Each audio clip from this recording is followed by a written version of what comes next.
नमस्कार दोस्तों, मैं डॉक्टर श्रीहर्ष हूँ।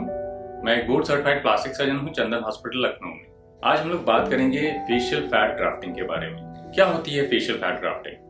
फैट ग्राफ्टिंग यानी पेट या थाई से हम लोग एक छोटे से इंसिजन के जरिए चर्बी को निकालते हैं, उसको प्रोसेस करते हैं और री इंजेक्ट करते हैं फेस के उस एरिया में जहाँ पर वो आवश्यक होती है। क्या क्या इंडिकेशंस होते हैं फेशियल फैट ग्राफ्टिंग के? फेशियल फैट ग्राफ्टिंग हम उन लोगों में कर सकते हैं जिसमें फैट किसी न किसी तरीके से लॉस हुआ हो चेहरे के किसी एरिया में। इसके कुछ एग्जांपल्स हैं, जैसे कि मैक्सिलरी हाइपोप्लेजिया के पेशेंट्स, जिसमें अपर जो फेस होता है और मिड फेस वाला जो एरिया होता है वो थोड़ा सा रिट्रूडेड होता है। कई बार पेशेंट्स मेजर मैक्सिलरी एनहांसमेंट नहीं चाहते हैं, तो उन मरीजों में हम लोग फैट ग्राफ्टिंग के जरिए इस मैलर एरिया को आगे बढ़ा सकते हैं।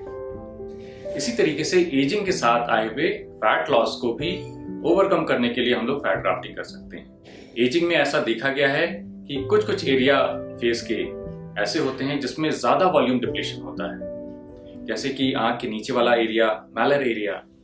तो इन सब एरिया को ऑगमेंट करने के लिए या उभारने के लिए हम लोग फैट ग्राफ्टिंग का इस्तेमाल कर सकते हैं। किसी भी चोट लगने की वजह से कई बार देखा जाता है कि पोस्ट ट्रॉमेटिक डिप्रेशन, मतलब एक छोटा सा गड्ढा सा हो जाता है चेहरे के किसी भी एरिया में। इसको भी इंप्रूव करने के लिए हम लोग फैट ग्राफ्टिंग का इस्तेमाल कर सकते हैं। पोस्ट बर्न स्कार्स यानी कि जलने के बाद आए हुए जो निशान होते हैं, इसके दो कंपोनेंट होते हैं। एक तो जो स्किन में आया हुआ बदलाव होता है और दूसरा जो फैट लॉस होता है इसके नीचे।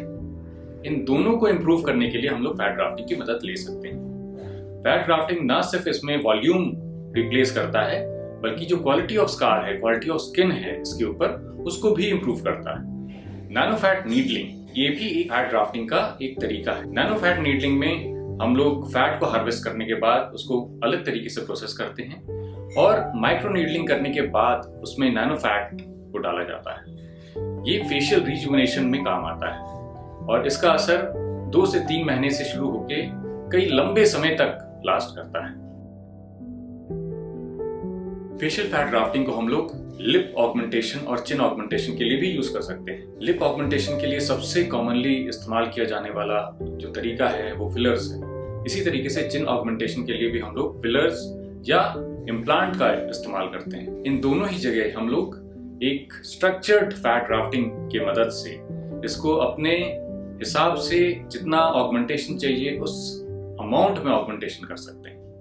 सबसे बड़ा एडवांटेज फैट ग्राफ्ट का फिलर्स की अपेक्षा ये है कि वो आपका ऑटोलोगस टिश्यू होता है और उसमें रिएक्शन के कोई भी चांसेस नहीं होते। कैसी होती है पोस्ट ऑपरेटिव रिकवरी ऑपरेशन के बाद? कुछ मरीजों में हम लोग फैट ग्राफ्टिंग चूंकि लोकल एनेस्थीसिया में करते हैं तो उनको शाम तक डिस्चार्ज कर सकते हैं। डिस्चार्ज के बाद कुछ ऑइंटमेंट्स होते हैं जो चेहरे पे लगाने होते हैं और कुछ मेडिकेशंस 3 से 5 दिन के लिए एडवाइस की जाती है। पोस्ट ऑपरेटिव रिकवरी काफी स्मूथ रहती है और इसके ज्यादातर रिजल्ट्स इमीडिएट आपको देखने को मिल सकते हैं। लॉन्ग टर्म रिजल्ट्स इसके 2 से 3 महीने में आने शुरू होते हैं, जिसमें जो स्किन की क्वालिटी है वो काफी हद तक इम्प्रूव होती है। कॉम्प्लिकेशंस क्या हो सकते हैं? इसमें ब्रूजिंग हो सकती है या थोड़ी बहुत इरेगुलरिटी हो सकती है, जो कि हम लोग करेक्ट कर सकते हैं। और अधिक जानकारी के लिए आप हमें कॉल कर सकते हैं या मेल कर सकते हैं। धन्यवाद।